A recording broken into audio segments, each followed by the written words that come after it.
Hello and welcome to another Nikke video. The 13th edition of the dev notes has finally been released, and I'm going to provide a summary of the contents for you. Please leave a like and a sub, and I hope you enjoy the video. It starts off with the director of Nikke, Hyung-suk Yo, hoping we enjoy the 1-year anniversary and the now fully voiced Miracle Snow. The team knows they are not perfect, and understand that they have things to work on, and will appreciate any feedback that we have to improve the game. They are also bringing back Memory of Goddess as a permanent minigame with some improvements to enhance experience. Let's hope they reduce the required time you need to beat the stages, as well as bringing other minigames from previous events back. BBQ minigame maybe? Next up is the new December event called Neverland. The event is going to be fully voiced, and it's going to be a completely different type of experience than other minigames. It's going to be a visual novel. They already know that VNs aren't everyone's cup of tea, but they want to bring a more diverse experience to Nikke. They feel it's a necessary step to improve not only the game, but as developers, since they will be incredibly open to suggestions for future minigames. They end the section by telling us about the new map for Neverland and making sure we notice all the Nikke antics and animations to enhance our experience in the event. Next up, they talk about the rerun of limited characters. Based on the feedback that everyone had given, as well as internal discussions regarding rerunning events and characters, they decided the first rerun characters will be Rupee Winter Shopping and Annie Miracle Fairy. The way they have decided to run this banner will be quite unique. In plain English, it works like this. All limited Nikkes will be put in one banner. The new limited Nikkes get a 2% rate. Rerun limited Nikkes get 1%, 0.5% for Christmas Rupee, and 0.5% for Christmas Annie. Pilgrims will be 0.5%, and all other SSR Nikkes will also be 0.5%. You can also use 200 golden tickets to ensure you get any of the limited Nikkes when the banner is running.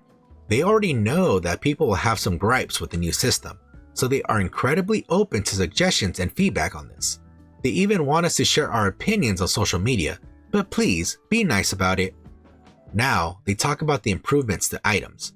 We will now be able to specify the quantity of items to use in regards to consumables.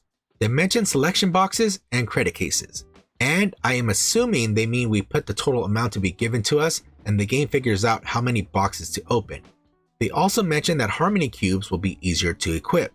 They have streamlined the way to check what skills the cubes have and how they are equipped. Solar Ray will now get a bit easier for us to gear up. Next up is the Nikke page search function. They are implementing 2 new things. First, a way to filter by the red dots, so it's easier to see who needs to get stronger. The second being a way to search by Nikke name to quickly find the Nikke you need. They expect this to be out by January, and they will also be implementing a way to see what Nikkes we are missing from the Nikkepedia, no longer having to see the whole list and see who is grayed out. Next, they talk about additional skill level development materials. They are implementing an overclocking function to the sim room. This will let us get more skill books to power up our Nikkes. It's going to revolve around the level 5 difficulty, and it will be an even higher difficulty than before. This new overclock system is going to be using seasons to gauge our rewards. They are expecting us to give feedback on these new seasons and are eager to optimize the feature. They are also planning to introduce a way to enhance the quantity and quality of other content in the coming year. They will let us know once their plans are finalized. Lastly, they end the dev note by saying just how fast the year has ended, and they will continue to provide the players with the best experience they possibly can. They also apologize for not giving us information about the sniper rifle and rocket launcher changes they mentioned earlier in the year. They are still meticulously discussing and analyzing the possible changes and stating again, they are taking it very seriously and asking nicely for our understanding and patience. They also tell us to take care of ourselves and to keep our health up. They sign off by thanking us for all the love and support they have given to not only the developers, but to also the game. Alright, that's about it. Some pretty interesting things are coming to the game.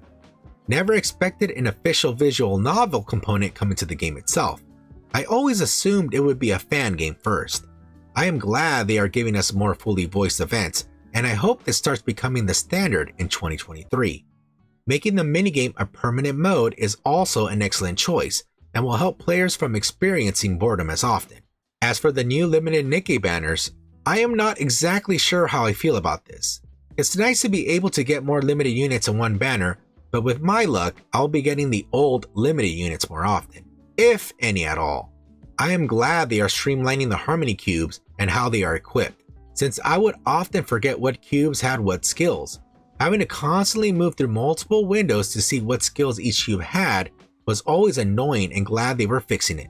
It is also lovely that they are adding one of my most recommended features, which is being able to search for Nikkes. The game is already heading to well over 100 Nikkes, and this will be a much needed feature.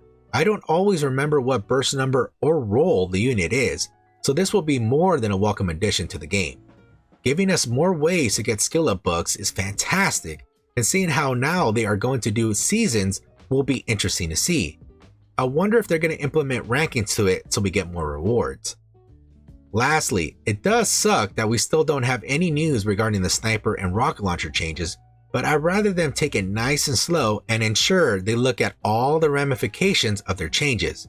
They can easily make units extremely good or straight trash if they aren't careful. Please, I would really like to know your thoughts on these latest updates. What do you think about the new limited unit banner changes? Would you prefer them to change it to something else? What other minigame would you like to see? I would really like to know. If you enjoyed this video, please leave a like and a sub. I would really appreciate it. I'm Scrublord, and I'll see you in the next video.